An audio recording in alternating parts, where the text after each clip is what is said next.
우리에게 주시는 하나님의 말씀을 우리 함께 교독해서 읽겠습니다. 열왕기하 9장 1절부터 13절 말씀입니다. 열왕기하 9장 1절부터 13절 우리 한 절씩 우리 교독해서 읽겠습니다. 선지자 엘리사가 선지자의 제자 중 하나를 불러 이르되 너는 허리를 동이고 이 기름병을 손에 가지고 길르앗 라못으로 가라.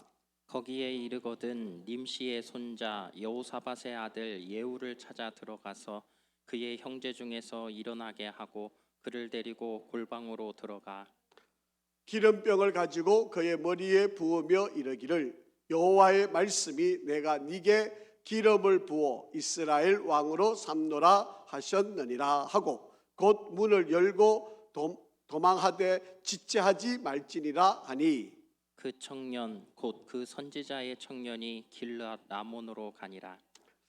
그가 이르러 보니 군대 장관들이 앉아 있는지라 소년이 이르되 장관이여 내가 당신에게 할 말이 있나이다.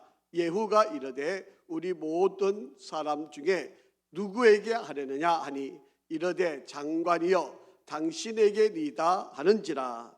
예후가 일어나 집으로 들어가니 청년이 그의 머리에 기름을 부으며 그에게 이르되 이스라엘 하나님 여호와의 말씀이 내가 내게 기름을 부어 여호와의 백성 곧 이스라엘의 왕으로 삼노니 너는 내 주 아합의 집을 치라. 내가 나의 종 곧 선지자들의 피와 여호와의 종들의 피를 이세벨에게 갚아 주리라.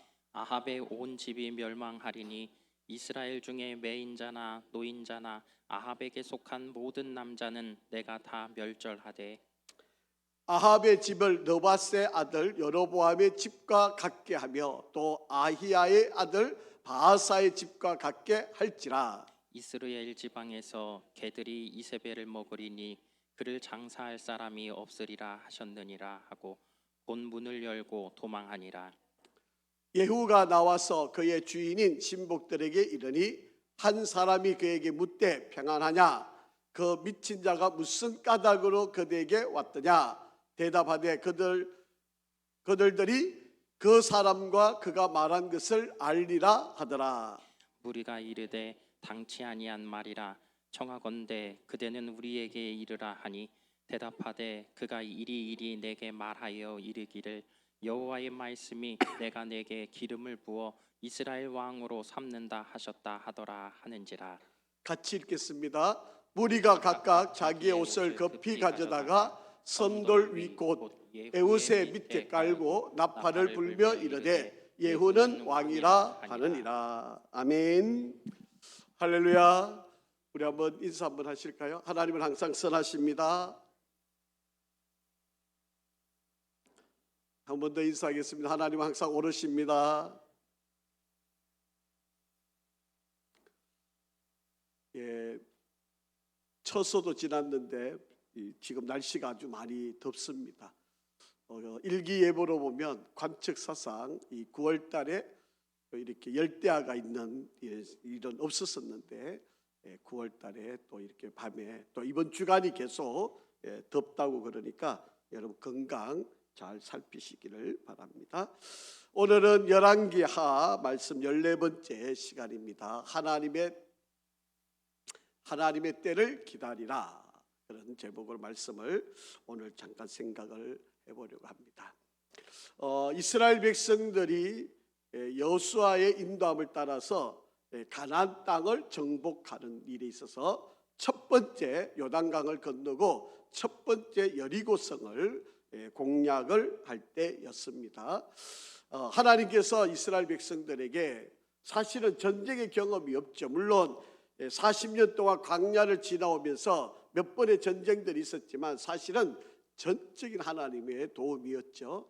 그런데 이 가나안 땅에 들어와서 첫 번째 전쟁을 치르는 바로 이 여리고성의 공격도 사실은 전적으로 하나님이 하신 일입니다. 그런데 하나님께서 이스라엘 백성들에게 여리고성을 공격할 때 특이한 점이 한 가지가 있습니다.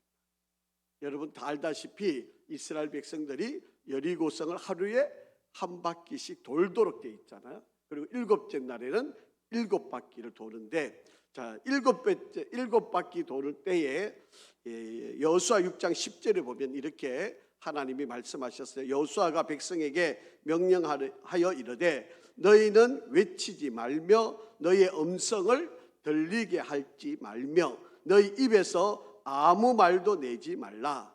그리하다가 내가 너희에게 명령하여 외치라 하는 날에 외칠지니라 하고, 그렇게 되어 있습니다.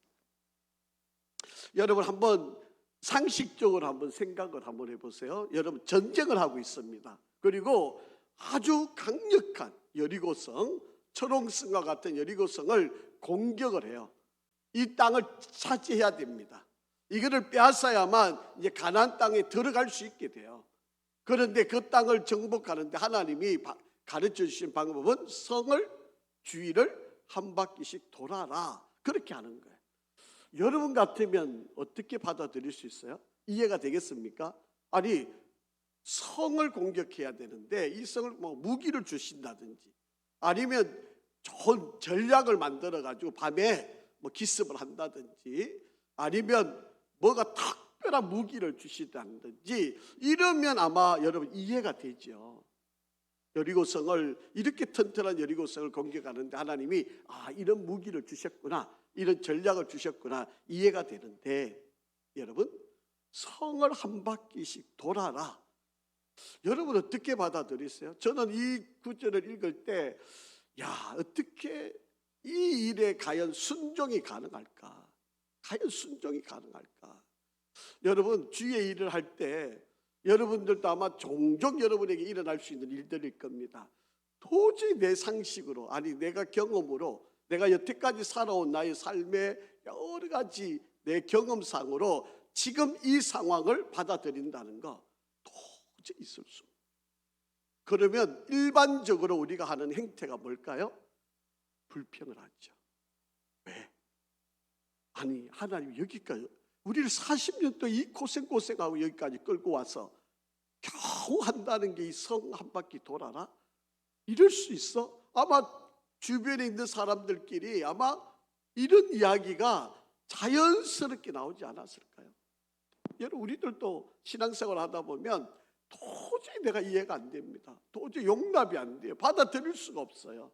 그러면 우리 입에서 쉽게 아니 하나님이 살아계시면 어떻게 이런 일이 나한테 일어날 수 있어? 나 이렇게 열심인데, 나 이렇게 충성하는데, 내가 이렇게 모범적으로 하나님 앞에 열심을 다하고 있는데 어떻게 나에게 이런 일이 있을 수 있어? 이렇게 우리 입으로 불평 불만을 하기가 쉽지 않을까라고. 지금 여리고성을 돌고 있는 이 백성들이 아무 말을 안 하고 돈다는 게 이게 하루도 아니고요 7일 동안 도는 일 아닙니까? 과연 이게 가능한 일이었을까? 여러분 그 수백만 명이 한마디도 불평 안 하는 사람 과연 있었을까요? 원망 안 하는 사람들이 있었을까요? 여러분 우리 교회도 성도들이 주의 일을 할 때 보면 조금하고 내 생각하고 안 맞으면 어떻게 이럴 수 있느냐, 왜 이러느냐 아마 많이 따지고 원망하는 일들이 많이 있을 거예요. 그런데 이스라엘 백성들이 그렇게 하지 않았다. 왜요? 하나님의 명령이니까. 이들이 아무 소리 안 했다. 여기에 우리가 하나의 지혜가 있는데 하나님의 때가 있다는 거죠. 여러분 우리도 신앙생활하면서 도저히 이해가 안 되는 그런 일들이 있을 때 우리가 침묵할 줄 아는 거, 입을 닫을 수 있다는 거, 기다릴 줄 안다는 거, 내가 참을 수 있다는 거, 이거 대단한 신앙이에요. 사실 우리가 침묵할 수 있는 신앙을 쉽지 않아요. 정말 쉽지 않습니다. 자, 그래서 토저라고 하는 신부가 이런 말씀을 하죠. 성도의 경건 훈련 중에서 가장 중요한 거 뭐다? 침묵 훈련. 말을 멈추는 거. 이게 얼마나 중요한 훈련이 되는지 사실은 쉽지 않은 이야기. 뭐 목사인 저 자신도 마찬가지고요. 여러분 우리가 신앙생활 하다 보면 내가 이 정말 하고 싶은 말도 많고 따지고 싶은 것도 많고 이게 선우 앞뒤 법적으로 이게 도저히 제가 가지고 있는 상식으로는 받아들일 수 없는 그런 일들이 솔직히 많이 있습니다. 근데 그것을 내가 말을 안 한다, 내가 그냥 침묵하고 있는다, 정말 쉽지 않아요. 그런데 우리 성도들의 경건 훈련 중에 가장 큰 덕목이 바로 침묵이다라고 합니다. 자, 갈라디아서 6장 9절 한번 같이 읽어볼까요? 시작. 우리가 선을 행하되 낙심하지 말지니 포기하지 아니하면 때가 이름에 거두리라. 아멘. 하나님이 때가 있다는 거예요. 그런데 우리가 종종 열매를 거둘 수 없게 되는 일들은 뭐 때문이에요? 그 때를 기다리지 못, 참지 못하는 것, 인내하지 못하는 것, 우리가 말로 이미 다 까먹는 일들이 많이 일어나게 된다라고 합니다. 자, 오늘도 이 역사에 북이스라엘에 일어난 이야기입니다. 북이스라엘 왕이 이제 바뀌는, 하나님께서 이제 이 아합의 왕조를 무너뜨리시고 이제 새로운 왕을 등극시키시는 전혀 다른 새로운 왕조를 하나님이 세우시는 과정이에요. 그동안 여러분, 이 아합이라고 하는 왕의 그 악한 행동, 정말 누가 빨리 일어나가지고 아합 왕을 좀 몰아냈으면 좋았을 텐데, 사실 그 아합 왕을 어느 누구한테 공격할 수 없을 만큼 강력한 힘을 가졌던 아합이었는데, 이제 하나님이 때가 되어서 그 아합 왕과 이세벨을 하나님이 이제 썰어버리시고 이제 새로운 왕조를 세우시는 바로 그런 시기에 오늘 본문의 내용입니다. 자, 1절 2절 한번 읽어보겠습니다. 시작. 선지자 엘리사가 선지자의 제자 중 하나를 불러 이르되 너는 허리를 동이고 이 기름병을 손에 가지고 길르앗 라모스로 가라. 거기에 이르거든 님시의 손자 여호사밧의 아들 예후를 찾아 들어가서 그의 형제 중에서 일어나게 하고 그를 데리고 골방으로 들어가. 아멘. 지금 이 본문의 말씀 속에서 하나님께서 지금 엘리사를 통해서 엘리사의 선지자 제자 중에 한 사람에게 지금 기름병을 가져서 길르앗 라못이라고 하는 곳으로 보내게 되고, 거기에서 님시의 손자 여호사밧의 아들 예후라고 하는 사람을 찾아서 그 사람에게 골방에 데리고 와서 기름을 부어 그를 왕으로 세워라. 이제 아합 왕을 이어서 이제 왕으로 세우게 되는 바로 그런 상황을 이르게 하는 내용입니다.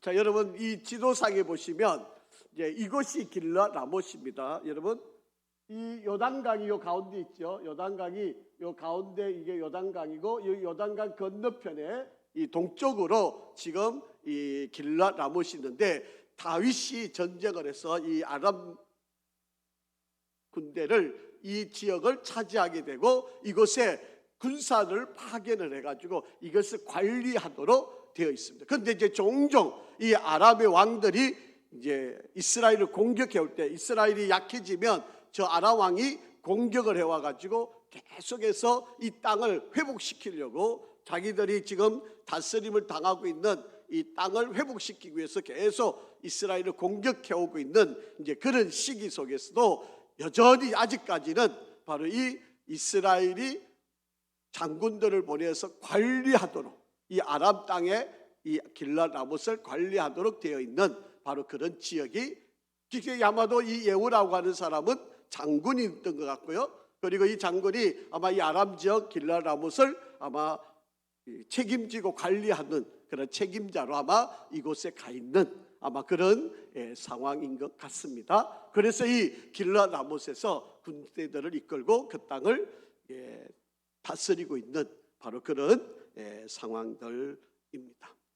자, 3절 4절 한번 읽어봅니다. 시작. 기름병을 가지고 그의 머리에 부으며 이르기를 여호와의 말씀이 내가 네게 기름을 부어 이스라엘 왕으로 삼노라 하셨느니라 하고 곧 문을 열고 도망하되 지체하지 말지니라 하니 그 청년 곧 그 선지자의 청년이 길르앗 라못으로 가니라. 그렇게 말을 합니다.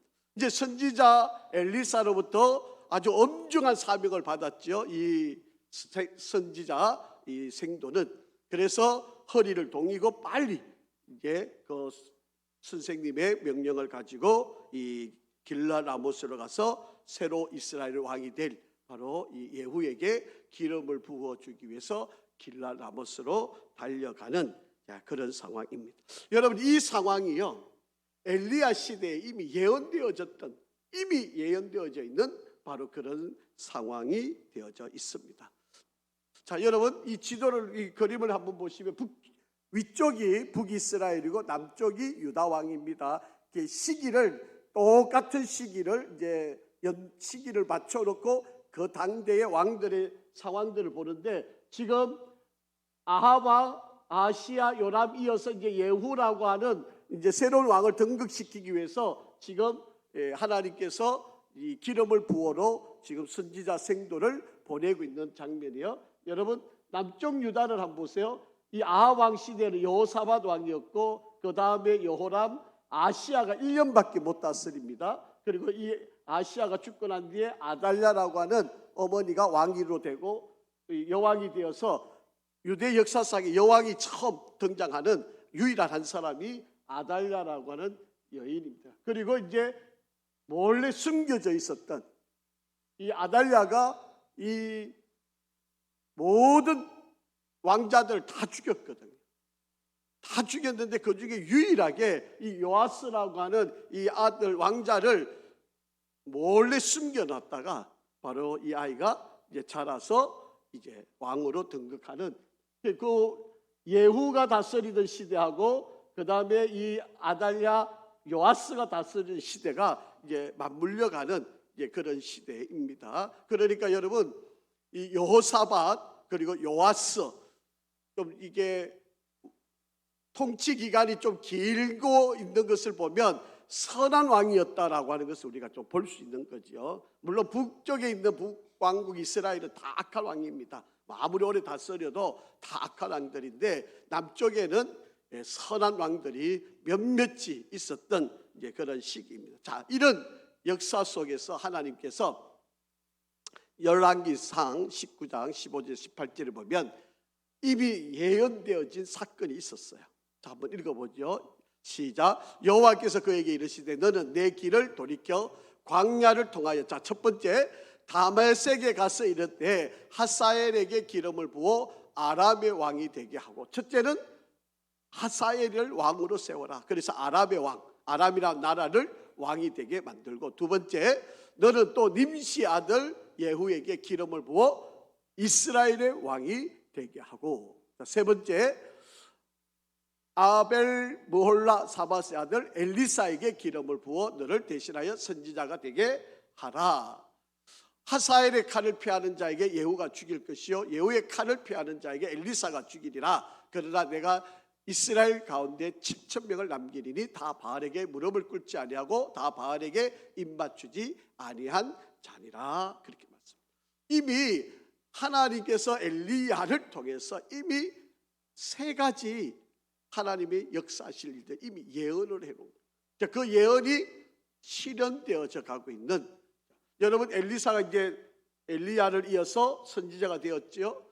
그리고 아람의 하사엘에게 기름 부어서 그를 왕, 이국의 나라도 하나님 다 세우시는 통치의 영역이죠. 자, 그 다음에 님시 아들 예후를 찾아가서 그에게 기름 부어서 이 하나님의 북이스라엘의 왕을 세워가게 하는 바로 그런 역사를 만들게 하셨다라고 합니다. 자, 그런데 자, 여러분, 그냥 왕으로 세울 수 있잖아요. 그냥 지명하고 부르서 너는 이제 왕이다 이렇게 하나님이 하실 수도 있고 선지자를 통해서 하실 수도 있는데, 왜 굳이 찾아가서 기름을 부어야 하는, 그것도 북이스라엘, 하나님 말도 듣지 않는 우상을 숭배하는 바로 그런 나라인데도, 하나님을 제대로 믿지 않는 자인데도 그 왕에게 하나님이 선지자를 통해서 기름을 부어서 왕을 세우게 합니다. 여러분, 기름을 붓는다라고 하는 말은 히브리 말로는 메시아라고 하는 뜻이고요, 헬라어로 말하면 그리스도라고 하는 뜻이에요. 이거를 한문으로 바꾸면 기독이라는 말이에요. 그러니까 기름을 붓는다 말은 그리스도, 우리의 죄를 사하신다라고 하는 의미를 갖고 있는데, 이게 앞으로 오실 메시아 예수 그리스도를 상징하는 의미입니다. 그런데 왕을 세울 때, 또 선지자를 세울 때 하나님이 특별히 그들에게 기름을 부었던 역사가 있는데, 지금 북이스라엘 왕을 세울 때 바로 이들에게 기름을 부어서 왕을 세우는, 바로 그래서 이 기독교라고 그렇게 말할 때 이것은 원뜻은 그리스도교, 기독이란 말은 그리스도니까 한문으로 풀면 기독교가 되는 거예요. 이거를 우리가 원문으로 말하면 그리스도교 이렇게 되는 거예요. 그래서 우리가 이 기름을 붓는다는 말은 우리의 죄를 사한다라고 하는 아주 중요한 의미를 갖고 있는 그런 행위다. 그래서 하나님이 왕으로 등극시키는 자들에게 꼭, 또 제사장을 세울 때, 선지자를 세울 때 기름을 부어서 그들에게 이 제사와 또 이 왕의 통치를 맡겨주셨던 거예요. 그런데 이들이 그 은혜를 덧입고도 그것을 이루지 않으면 하나님이 더 엄중한 심판을 이루게 될 수밖에 없게 된다라고 하는 것입니다. 자, 한번 보세요. 자, 5절 한번 보겠습니다. 시작. 그가 이르러 보니 군대 장관들이 앉아 있는지라 소년이 이르되 장관이여 내가 당신에게 할 말이 있나이다. 예후가 이르되 우리 모든 사람 중에 누구에게 하려느냐 하니 이르되 장관이여 당신에게 이다 하는지라. 아마도 이 예후가 여러 군대 장관 중에 한 사람이었던 것 같아요. 그런데 이제 군대 장관에게 내가 기름 부으러 왔다 그러니까 도대체 누구에게 이야기하는 거냐? 이제 그러니까 아마 여러 사람들이 장군으로 있는데 그 중에 아마 이제 예후에게 당신에게 지금 하나님께서 말씀하시는 것을 내가 전하러 왔다. 이제 이렇게 전달을 하는 거죠. 자, 그래서 6절에 보니까 예후가 일어나 집으로 들어가니 청년이 그의 머리에 기름을 부었고 그에게 이르되 이스라엘 하나님 여호와의 말씀이 내가 네게 기름을 부어 여호와의 백성 곧 이스라엘의 왕으로 삼노니. 그렇게 말씀합니다. 왕이 등극하는 것은 여러분 이게 우연히 이루어지는 일이 아닙니다. 하나님께서 특별히 지명하시고 세웁니다. 여러분 한 나라의 지도자가 대통령이 되고 또 한 나라의 이 지도자가 되는 것은 그냥 우연히 어쩌다가 그렇게 세워지는 일이 아닙니다. 악한 왕이어도 하나님의 주권 아래 있는 거고요. 선한 왕이어도 하나님의 주권 아래 있는 역사입니다. 우리가 그거를 잘 지혜를 가지고 우리가 믿음을 가져야 한다. 자, 그런데 이 예후에게는 아주 중요한 사명이 있어요. 여러분 왕이라고 다 똑같은 왕이 아니에요. 그 왕들마다 하나님이 특별히 주어지는 사명이 있는데, 자 7절 한번 보죠. 자, 이런 사명을 준 겁니다. 시작. 너는 내 주 아합의 집을 치라. 내가 나의 종 곧 선지자들의 피와 여호와의 종들의 피를 이세벨에게 갚아주리라. 예후를 지금 왕으로 세우는 가장 중요한 목적은 바로 아합 왕을 징계하기. 아합 왕과 이세벨이 저질러 놓았던 그 수많은 악행들을 하나님께서 심판하기 위해서 예후라고 하는 바로 이 사람을 통해서 지금 기름을 붓고 왕으로 세우고 그리고 그를 통해서 심판을 하시는. 자, 여러분 우리가 참 신앙생활하고 믿음의 길을 걸어오면서 기다린다고 하는 게 참 어려운 일이잖아요. 자, 그런데 하나님께서는 그런 역사 속에서도 하나님은 악한 자들의 왕을 가만히 내버려 놓지 않으신다. 하나님이 이렇게 왕을 세우셔서 심판을 하시고 있는 바로 그런 모습을 보게 된다라고 하는 이야기입니다.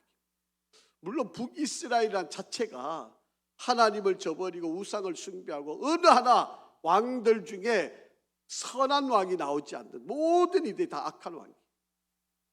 그럼에도 불구하고 하나님은 또 다른 이들을 세워서 그 악한 왕을 심판을 하시고 있다.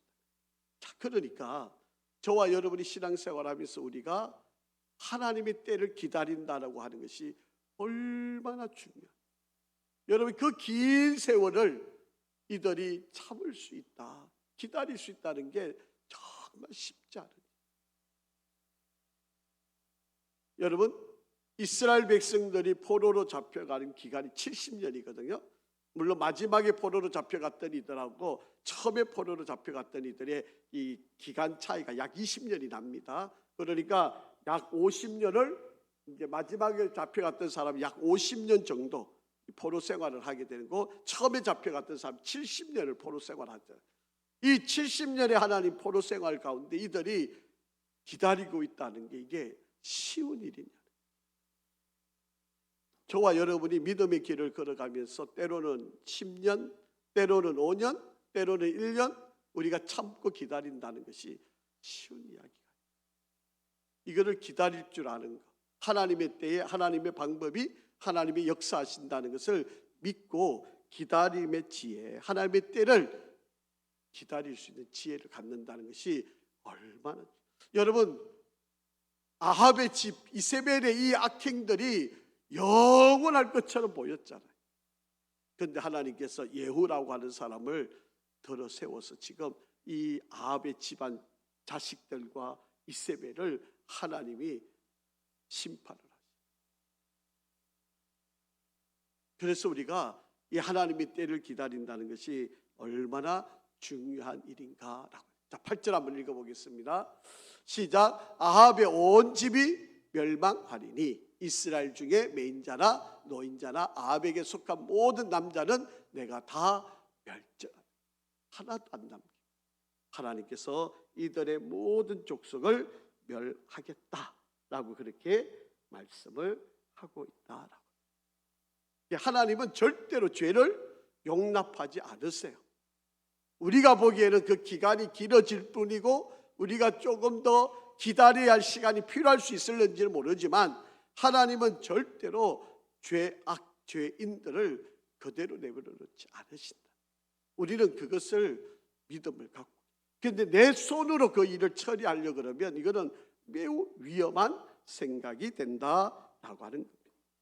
여러분, 하나님이 하실 일을 내가 하는 것은 곧 내가 뭐가 되는 거죠? 내가 하나님이 되는 거예요. 이게 우리가 소위 말하면 뭐가 되는 거예요? 교만이라고 하는 거예요. 죄의 가장 근본이 뭐예요? 교만이에요. 여러분, 아담과 하와가 에덴 동산에서 죄의 뱀이 와서 유혹하는데 그 유혹의 길이 뭐예요? 교만하게 만든 거예요.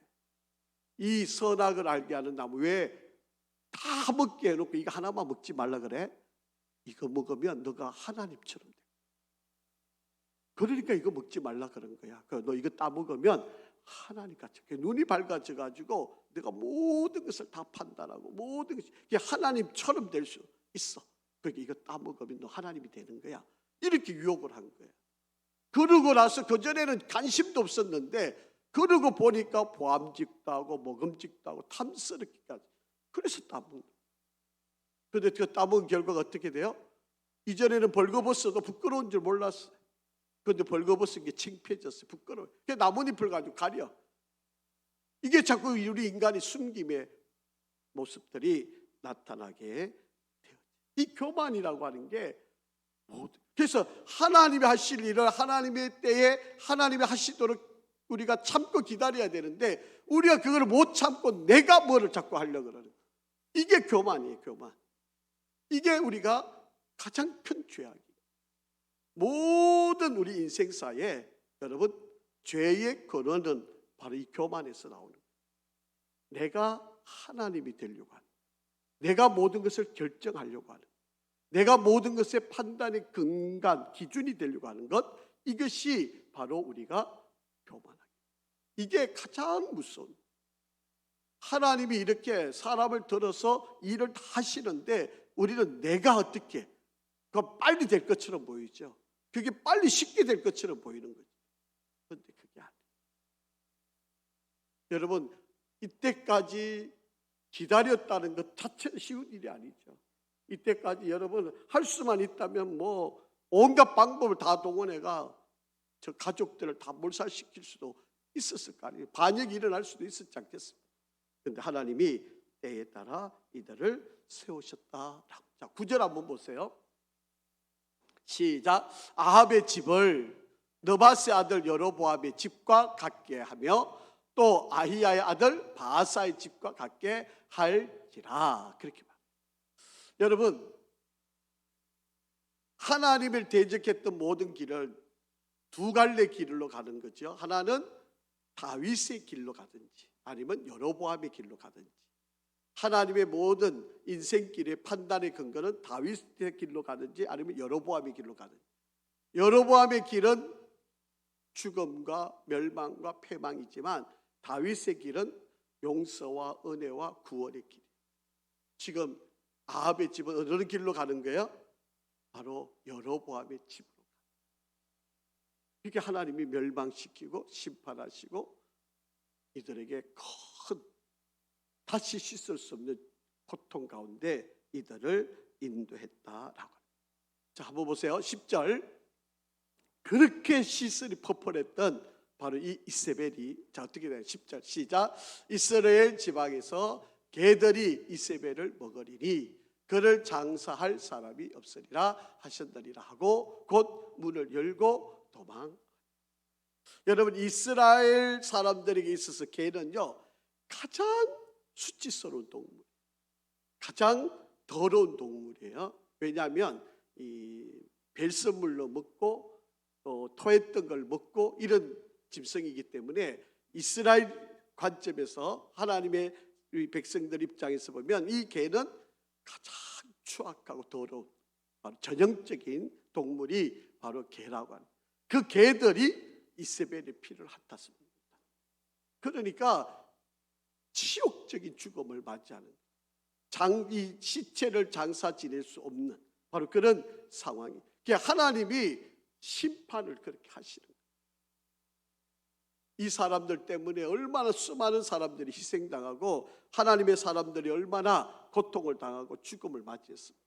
그런데 하나님께서 이 아합과 이세벨의 집안을 이렇게 하나님이 처참하게 허물어 가고 계시는 바로 그런 광경을 보게 된다라고 합니다.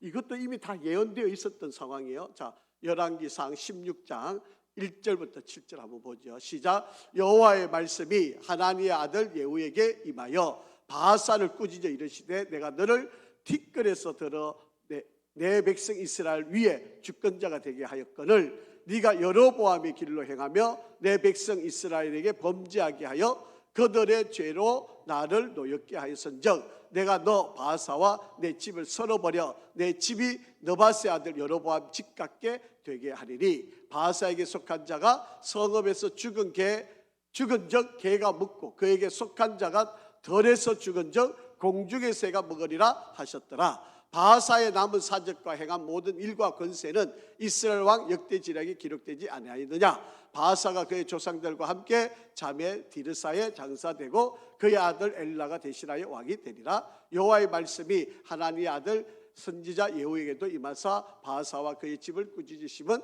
그가 여로보암의 집과 같이 여호와 보시기에 모든 악을 행하며 그의 손을 행위로 여호와를 노엽게 하였으며 또 그 집을 쳤음이더라. 그렇게 말씀. 그래서 하나님이 이미 예언되어진 일들을 그대로 실행해 가고 있는 바로 그런 장면들을 볼 수가 있습니다. 자, 그러니까 하나님은 절대로 죄를 용납하지 않으세요. 반드시 그 죄들에 대하여 하나님이 심판을 하신다라고 하는 거예요. 자, 마태복음에도 보면 이런 말씀이 있습니다. 23장 33절에서 36절까지 뱀들아 독사의 새끼들아 너희가 어떻게 지옥의 판결을 피하겠느냐. 그러므로 내가 너희에게 선지자들과 지혜에 있는 자들과 서기관들을 보내매 너희가 그 중에서 더러는 죽이거나 십자가에 못 박고 그 중에서 더러는 너희 회당에서 책찍질하고 이 동네에서 저 동네로 따라다니며 박해하리라. 그러므로 의인 아벨의 피로부터 성전과 제단 사이에서 너희가 죽인 바라기의 아들 사라가랴의 피까지 땅 위에서 흘린 의로운 피가 다 너희에게 돌아가리라. 내가 진실로 너희에게 이르노니 이것이 다 이 세대에 돌아가리라. 그렇게 말씀을 합니다. 하나님은 죄를 지은 악인들에 대해서 반드시 심판을 하신다라고. 자, 37절부터 39절에도 예루살렘아 예루살렘아 선지자들을 죽이고 내게 파송된 자를 돌로 치는 자여 암탉이 그 새끼 날개 아래 모음같이 내가 내 자녀들을 모으려 한 일이 몇 번이더냐. 그러나 너희가 원하지 아니하였도다. 보라 너희 집이 황폐하여 버려진 바 되리라. 내가 너희에게 이르노니 이제부터 너희는 찬송하리로다. 주의 이름으로 오시는 이여 할 때까지 나를 보지 못하리라. 이렇게 말씀을 합니다. 의인들이 피를 흘렸기 때문에 하나님이 이 말라기 선지자 이후로 말씀이 단절이, 말씀이 없는 세대가 암흑기예요.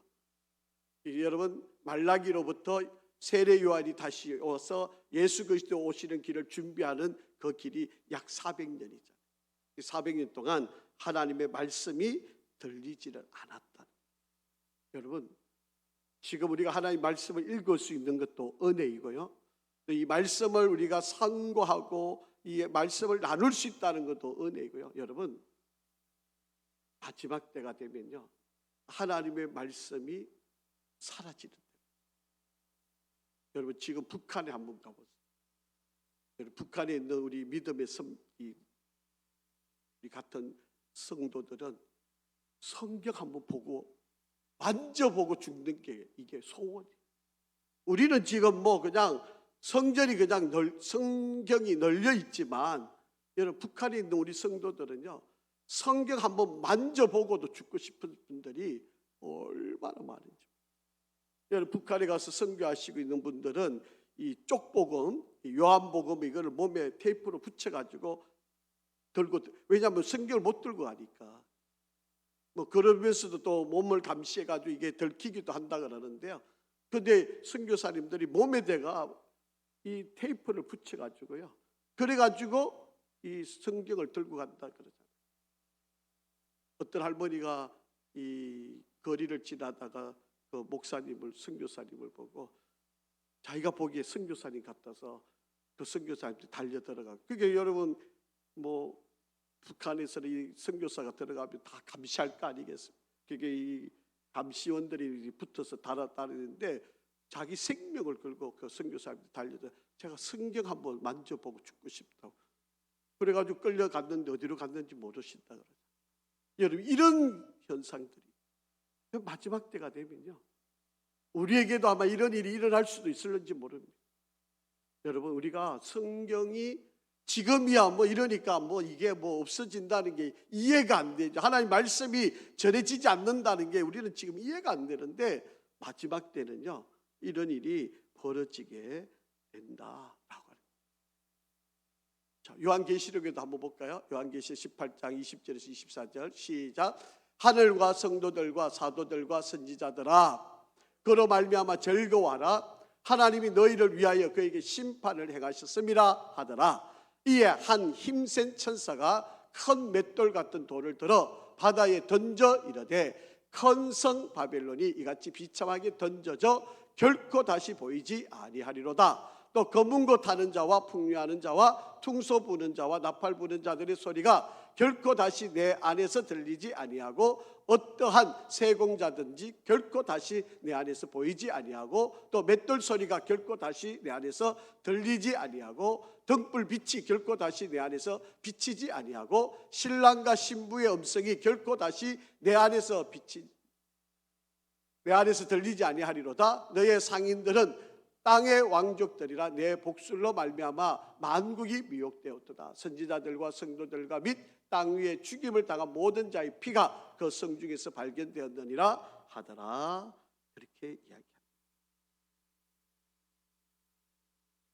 마지막 때가 되면 하나님의 말씀이 사라지고요, 들려지지 않고요, 바로 이런 비참한 시기가 오게 된다. 그렇게 하나님의 때가 되면 반드시 악인들을 하나님이 심판을 하시는 바로 그런 때가 있게 된다라고 하는 것을, 그래서 우리는 하나님의 때를 기다리는 지혜를 가져야, 내가 어떻게 뭔가를 해보려고 그러는 그러한 조급함을 버리고, 자, 이제 11절 본문 11절로 돌아와서 한번 같이 읽죠. 시작. 예후가 나와서 그의 주인의 신복들에게 이르니 한 사람이 그에게 묻되 평안하냐? 그 미친 자가 무슨 까닭으로 그들에게 왔느냐? 대답하되 그들이 그 사람과 그가 말한 것을 알리라 하더라. 그러니까 이 선지자가 와서 기름 부으러 왔다고 하는 것을, 이 사실을 이들이 주변이 아마 전에 듣겠죠. 그러니까 미쳤다고요. 하나님의 말씀이 선포되어도 이거를 제대로 받아들이는 사람이 그리 쉽지 않아요. 그래서 예후가 이렇게 저렇게 이 상황들을 하나하나 이제 설명을 합니다. 자, 12절.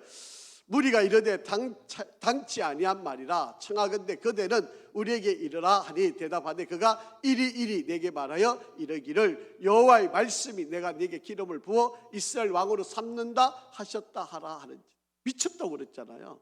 여러분, 도저히 자기들이 상식으로 받아들일 수가 없어요. 이해되지 않는 바로 그런 상황이었어요. 자, 그런데요, 밑에 한번 보세요. 밑에서 두 번째 줄에 보시면 여호와의 말씀이 내가 네게 기름을 부어 이스라엘 왕으로 삼는다 하셨다 하더라 하는지라, 이 소리를 듣고 난 뒤에 나머지 미쳤다고 했던 사람들이 돌변을 합니다. 여러분, 도저히 자기들의 상식을 받아들일 수 없는 이야기입니다. 하나님의 말씀이 선포되어지고 하나님의 은혜가 그곳에 임하게 되니까 이들이 완전히 180도로 바뀌어요. 자, 13절 시작. 무리가 각각 자기 옷을 급히 가져다가 섬돌 위 곧 예후의 밑에 깔고 나팔을 불며 이르되 예후는 왕이라 하는. 하나님의 역사는 반드시 이루어지는 거예요. 하나님이 기름 부어 세우시고 사람들이 제정신이 아니라고, 미쳤다고, 어떻게 그런 일이 일어날 수 있냐고 이렇게 이해도 해가지만, 그러나 하나님은 하나님의 방법대로 하나님의 일을 진행하시고 이루어져 가고 있다라고 하는 사실입니다. 엘리사가 보냈던 사람을 미친 자라고 그렇게 평가하던 그들조차도 하나님의 말씀이 들어가고 선포되어지니까 그들이 돌변해서 예후를 왕으로, 자기가 있던 것을 가장 먼저 예후한테 갖다 바치고 예후를 왕으로 등극하고 그를 추대하는, 이게 기름 부음의 역사예요. 여러분, 기름 붓게 되면 하나님의 역사와 하나님의 일은 이루어져 가는 거예요.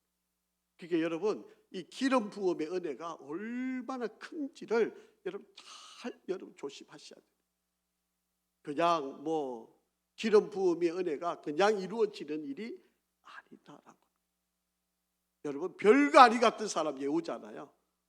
똑같은 자기들끼리 군대 장관이잖아요. 그런데 하나님이 기름 부으시니까 이들이 그를 왕으로 인정을 하는 거예요.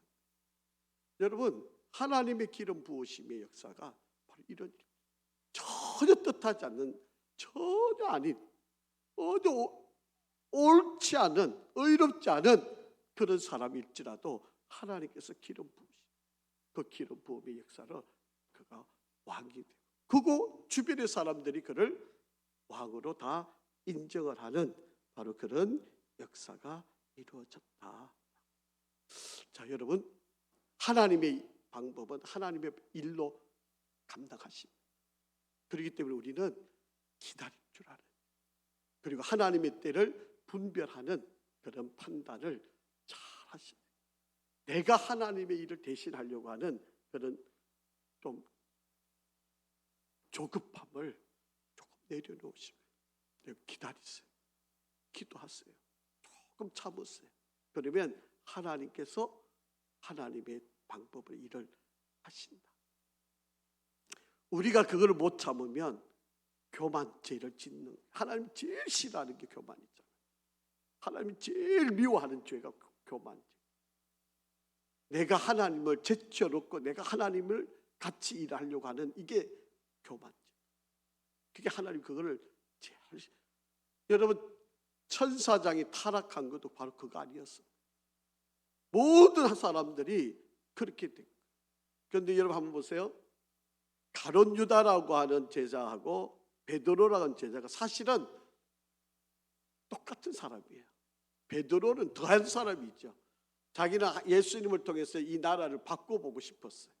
그래서 칼을 널 품고 다녔고요.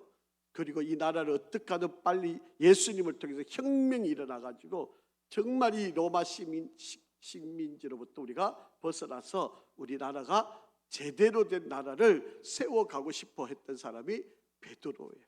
그래서 칼을 품고 예수님을 방해하는 사람을 다 가로막고 말고라고 하는 사람을 막 길을 베고 어떻게 하든 자기 방법 일을 다 하려고 그러잖아요.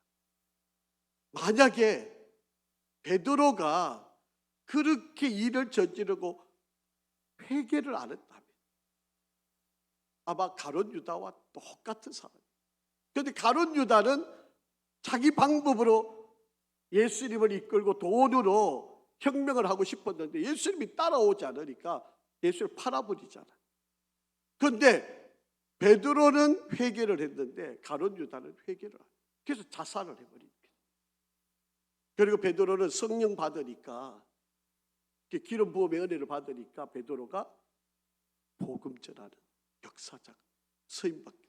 가룟 유다는 실패자로 낙인받은 자. 여러분 베드로나 가룟 유다나 여러분 뭐 베드로가 더 월등하고 위대하고 그런 거 아닙니다.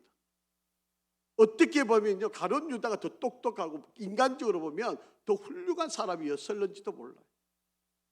여러분 돌을 개수할 수 있는 능력자라면 그 당대에는요 정말 똑똑한 사람이에요. 베드로는 어부 출신이잖아요.